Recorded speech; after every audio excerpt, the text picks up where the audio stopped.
Assalamualaikum warahmatullahi wabarakatuh. Selamat pagi, salam sehat untuk kita semua. Baik sahabat tani, pagi ini kita mengunjungi Desa Galang, Kecamatan Ulu Musi, Kabupaten Empat Lawang bersama petugas tenaga TP4 Septi Widiawati dari Kabupaten Empat Lawang. Sistem penanaman tumpang sari atau intercropping pada komoditas kopi banyak memberi keuntungan berlipat ganda dari sisi peningkatan ekonomi maupun dalam mewujudkan pertanian berkelanjutan yang lebih baik. Pola tanam tumpang sari memberikan pilihan bagi petani kopi untuk mendapatkan pendapatan lain di luar pendapatan utama dari kopi. Pendapatan tambahan dari tanaman-tanaman tumpang sari juga dapat digunakan sebagai penyangga jika harga kopi tidak stabil akibat kondisi pasar yang tidak menentu, seperti kondisi saat ketika pandemi COVID-19 melanda dan mempengaruhi seluruh sendi kehidupan dan perekonomian.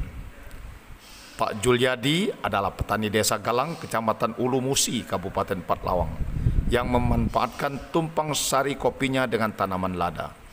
Karena tanaman kopi memerlukan naungan lamtoro, maka Pak Juliadi juga menanam tanaman lada.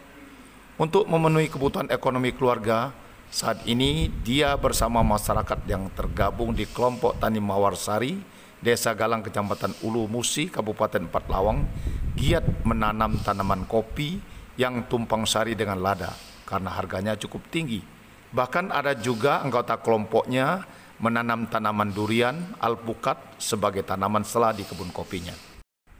Di kebun Pak Juliadi, pohon lamtoro atau petai Cina dijadikan junjung hidup tanaman lada. Lamtoro tidak mengganggu penyerapan makanan tanaman lada dan memiliki nilai ekonomis tinggi karena daun dan rantingnya bisa dimanfaatkan petani lada untuk pupuk atau kompos. Tuntutan pasar internasional juga meminta petani lada mengurangi penggunaan junjung atau penopang batang kayu dan beralih ke junjung hidup. Selain kuat batangnya, lamtoro juga memiliki keistimewaan daunnya, bisa dimanfaatkan untuk pakan ternak dan bahan baku pupuk organik yang kaya kandungan unsur hara. Di kelompok Tani Mawar Sari ada juga yang memelihara ternak kambing. Para petani tidak lagi susah mencari pakan lain. Mereka bisa memanfaatkan daun lamtoro dan rumput yang tumbuh di sela tanaman lada sebagai pakan ternak sapi atau kambing. Yang paling penting jika petani ingin memanfaatkan lamtoro sebagai junjung hidup adalah memperlebar jarak tanam.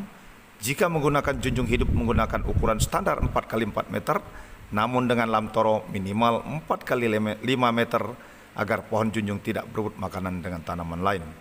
Selain menggunakan lamtoro, bisa juga menggunakan junjung mati dengan bahan semen cor berlobang seperti pipa dengan ukuran diameter 15 cm yang dinilai cocok sebagai pengganti junjung mati kayu tanaman keras.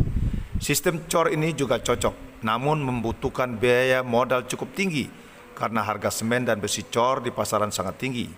Kami menilai tanaman lamtoro lebih cocok diaplikasikan ke petani lada dibanding cor semen karena modal awal tidak terlalu besar dan memberatkan petani. Demikian sahabat tani, info dari kami. Semoga ini berguna dan bermanfaat bagi kita semua. Tetap semangat dan jangan lupa selalu bersyukur, karena percayalah bahwa rezeki sudah ada yang mengatur. Billahi taufiq wal hidayah. Wassalamualaikum warahmatullahi wabarakatuh. Salam.